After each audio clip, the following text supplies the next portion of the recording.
Hello and welcome to Weekend Investing Daily Bites. Today is July 9th, episode number 49. We are doing a special episode today where we are answering questions that were put up uh, on the Twitter feed. And hopefully, we can do this exercise once every week at least. Maybe some questions that remain unanswered can get answered this way. Let's first see what happened in the market. The markets after yesterday's fall opened, in a huge gap down position, but most of the day it spent in recovering, and a lot of stocks were in fact in the green, and small cap index came back to the green very quickly and was able to close above the 10,000 mark also. So overall, the global weakness in the last couple of sessions did not really dent our markets much. The metals were moving up. They moved up about 2% today. Commodities were up. Pharma was up. Some banks were taking a hit, and some autos were down. And TCS after the results also was maybe like profit booking more than anything else there. So nothing to really worry about. And the week has closed virtually flat on most sectors except metals and commodities, which were in the green. Um, in terms of weekend investing products, ATH was up 1.2%, NNF10 was up 0.7%, MI30, MI25, MIMT all cap, all were in the green. NG 5050 was slightly in the red because of Nifty. And if within the indices also, you can see that the small cap index has maintained its trend, and as I said, it has crossed the hurdle of 10,000 today. So looks good. The week has gone reasonably all right, and there is no worry on this front. So today we are doing this Ask Weekend Investing round number 1, and let's see what people have asked. So Canyon SA asks, do you plan to launch a PMS scheme? No, sorry, Canyon, I'm not planning to launch any PMS scheme. Can we expect a small case for core portfolio allocation? So this core portfolio allocation is something, people don't treat momentum investment portfolio as a core portfolio investment for some reason. Many of our strategies like MI30 or MIMT all cap, they are all market cap strategies, top 500 stocks, most of them. I mean, that is, for me, that is a core portfolio. Why the core portfolio only has to be top 50, top 100? And if you want only large caps in your core portfolio, then we have LTCNX 200, we have NNF 10. Both are only large cap stocks, or at least mostly large cap stocks. LTCNX 200 has top 200 stocks, so 150 stocks are large caps there. 100 stocks are large caps and 100 are mid cap there. So from that perspective, I think there are several strategies which are kind of core, but yes, exclusively for large cap, that we only have one strategy right now, which is NNF10, but there will be more which will come.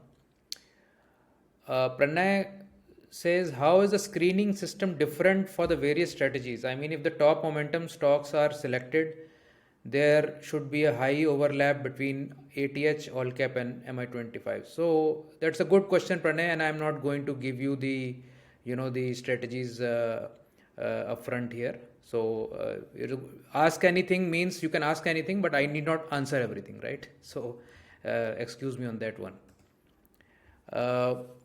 The next question is from Mr. Ramesh Mehta. Mr. Ramesh is a very old patron of Weekend Investing, and I thank him for that. Let's say an investor wants to diversify using Weekend Investing small cases. How should they go about selecting 3 small cases from the available Weekend Investing small cases with the goal of having a smoother equity curve? So we can combine different segments of the market and try to see the overlapping returns. I think we did a daily bite where we added two or three strategies and tried to see the ROMAD ratio. Uh, Not necessarily on a smoother equity curve basis, but the benefits of adding one strategy to the other. So MI ATH, MI all cap, and MI25 have had a very nice minimum overlapping impact, and a good diversification across various capitalizations of stocks there. So I think these three make a very good combination. MI30 and MI50 make a very good combination for larger, more diversified portfolios if somebody wants to put in more capital and more diversification. And you can add some large cap flavor to it using NNF10 and LTCNX 200. So we are reasonably having various baskets which you can combine and improve.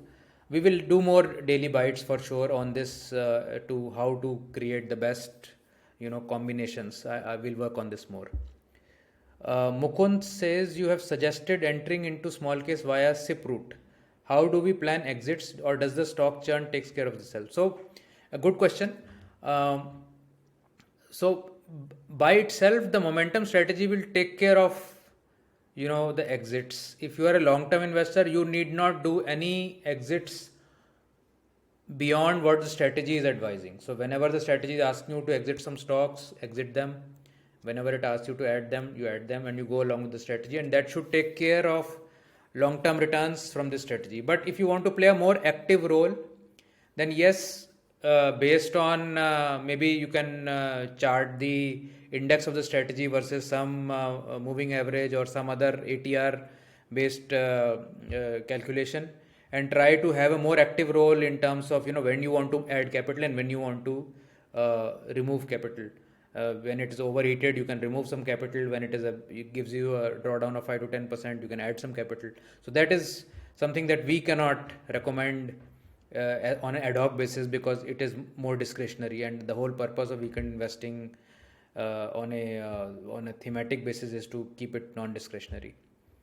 So I hope you got some answer there. The next question is from Shonit. I have 5 lakhs I want to invest for next 5 years in your all cap. What should be my investing strategy for deploying money now? This market is somewhat frothy. So you're right, the market is definitely frothy. I would say that you go with the minimum investment right now, and gradually, let's say over a year, you invest your remaining capital using SIPs, or you can do opportunistic lump sum if we get some opportunities of 10, 15, 20% types of drawdowns. You can add there. So, but lump sum jumping in as a whole is a very aggressive strategy. If you have 5-7 years of focus and you can withstand larger drawdowns, then you can do that also. But my recommendation would be to go a bit slower. Praveen M80 is asking, weekend investing small case lower limit threshold is reached. Can I opt for another weekend small case, or should I continue? So I think that diversification is always good. Several of our strategies are pretty concentrated. 10 stocks, 20 stocks is still pretty concentrated, I would say. So I'm always a proponent of having more diversification, and I would like to say that MI50, which is a very highly diversified portfolio of up to 50 stocks, has performed really well in the last 5 years. So having diversification does not mean that your returns have to come down. We have seen exactly the opposite of this with MI50. And so I don't shirk away from advising on diversification. The second question is, when are the new small cases be launched? Will there be an all-time high small case? So all-time high is like a God's gift that happened one time, and no other idea seems to come even close to it. So definitely all-time high is not coming again. It so far doesn't seem like. And the other small cases, they will start to be launched this month itself. So I hope to launch one or two this month and then another one in August and September. So they will be mostly, I'll give you some brief about them. So they are mostly rotational momentum, wherein we will basically look at products which are like, let's say, large cap and mid cap combine, or a mid cap and small cap combine, or a small cap by itself, and a large cap by itself. So these are the sort of the four configurations that will be there. The portfolios will be spread over 20 stocks each, and these will be weekly rebalanced. They may have some overlap with some existing strategies, but most of the popular existing strategies will close by end of September.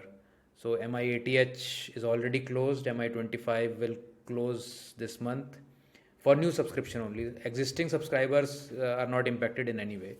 And MI all cap will also close by the end of this quarter or earlier, maybe. I'm not so sure.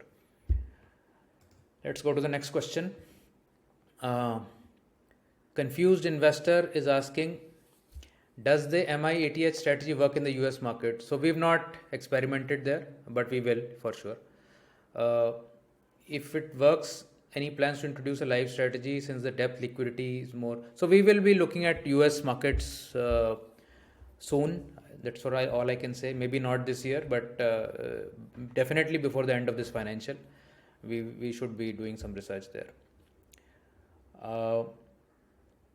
Shonit is asking why it makes sense to do SIP in momentum investing, as our strategy is little high churn in comparison to buying index fund and averaging over time. Makes sense in that, but in our strategy we leave our shares when it sheds momentum. So just like the index goes up and down, the momentum index of your strategy also goes up and down, and SIP helps in that. Also, a lot of people cannot put a lump sum, so it is necessitated by design that they come in with an SIP. So from point to point returns, SIP may or may not be better than lump sum, but in a lot of situations there is no option. Some people only have to do SIPs. Sheshu is asking, if passive investing explodes in India like in the US and companies like Zerodha, Navi are entering this space, what will be the likely impact? Any reference from US when Vanguard exploded? So passive investing should offer tremendous depth to the market. The depth of the market remains shallow for the Indian market so far. So I am assuming that once we have explosion of passive investing, then the depth available for active investors actually goes up a lot, and that just helps the entire ecosystem. So more the merrier. There's no problem with that, and we at Weekend Investing are looking for more depth so that we need not close our products which causes a lot of heartburn to close. But I think passive investing is good. Praveen is asking, should we add more in bulk to MI25 or do SIP? So this depends upon your situation, your risk-taking ability, your aggressiveness. Ideally, when markets have run up quite a lot, it's better to do SIPs. But then, having said that, in case you get some opportunity, market does a flash crash or something like that, then you can invest in bulk also.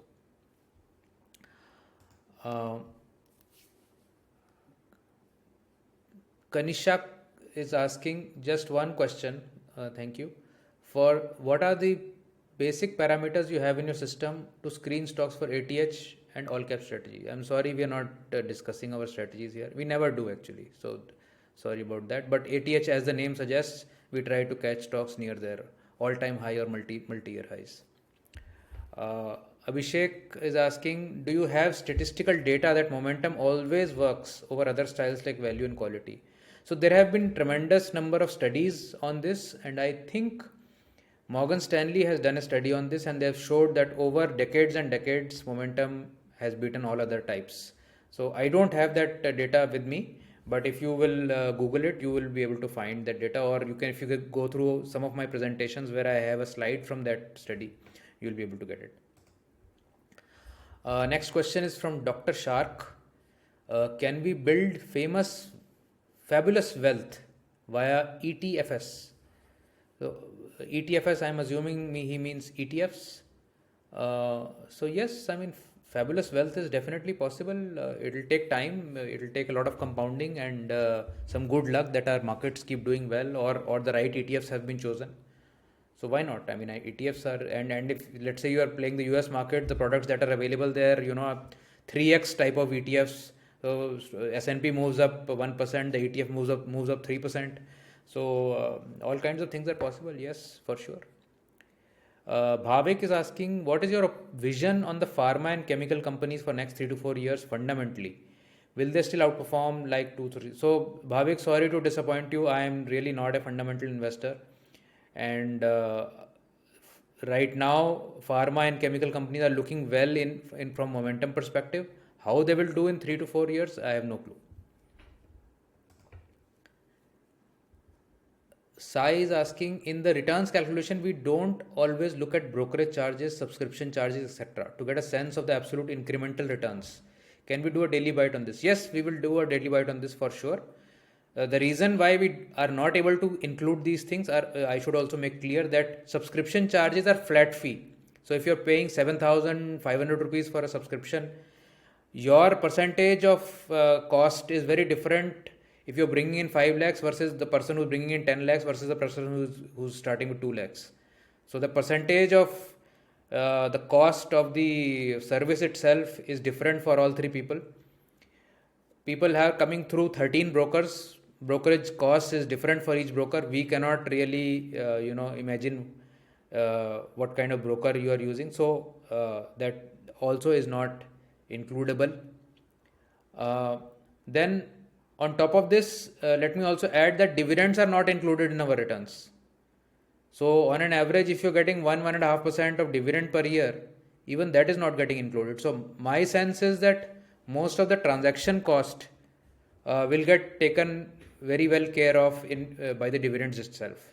Yes, subscription costs, you must ensure that it does not go beyond 2-3%. If it's a high CAGR type of portfolio where you are expecting 30-40% return, then even 5% cost is not such a big deal. But if it's a low CAGR, 15%, 12%, 16%, then cost is very important. Don't let it go beyond, let's say, 1% or so. So this is my take on the costs. And we can do a daily bite on this. No, not an issue. Himadari is asking, I want your opinion, looking to generate 100 crores. Wow, that's fantastic. My investment is primarily into micro, small, mid cap. So far generated 28% returns this year. Want 41% CAGR, 10% per quarter to achieve 100 crores in 15 years. Is it realistic? So it is definitely realistic. No question about it. Whether 41% CAGR can come over 15 years, I am not so sure. But as we have seen in the last 5 years since we've been running this service, there are several of our products which are above 40%. One is above 50% also. So it is definitely possible. But these, mind you, all these returns are pre-tax returns. So you have to add the component of taxation, and you have to also add the component of scalability. Will you be able to scale, let's say, beyond 15 crores, 20 crores, 50 crores in small cap or micro cap names? Small caps you still may be able to do. So it is definitely possible. And if you will compound at 28% also and still pay some tax on it and have a 20 to 25% CAGR after tax, even that will compound very fast. And why 15 years? Maybe you'll get it in 20 years or 25 years. So this is very much possible, and you can always add capital. If you're doing so well, I'm sure you can generate capital from elsewhere and add to this also. So this is definitely possible. I mean, there are so many investors who are 100 crore plus, 1000 crore plus. So they have been able to do it by compounding it. Prasad is asking, if you have lump sum to pay off 30% of your loan or debt, on what parameters should one take decision to pay off debt or invest in stocks? Taxation benefit versus being debt free. Will return from stocks help offset extra interest paid to the bank? Daily bite episode required. Okay, we will try to do a daily bite episode. I'm not an expert in financial planning, etc., but I can try my hand on it. And this, I think, this has more than economics. It also has a your personality, basis to this. I mean, I don't like to have any debt, so if I had the money, I'll pay off any debt if I had, regardless of the returns. But that is just a personal choice. Also, it depends upon how good you are at investing. If you have been doing really well, then maybe keep the loan and keep doing your investing. So it depends on a lot of parameters, but we will try to do a daily bite on this for sure. So this is all the Ask Weekend Investing questions that we had today. I'm sorry if I was not able to, answer all of them, but I think I did cover most of them, and whatever pending questions that may have remained on Twitter, we can do again next time. So thank you very much. Have a great weekend. Enjoy yourself, and I'll see you in another video next week. Bye.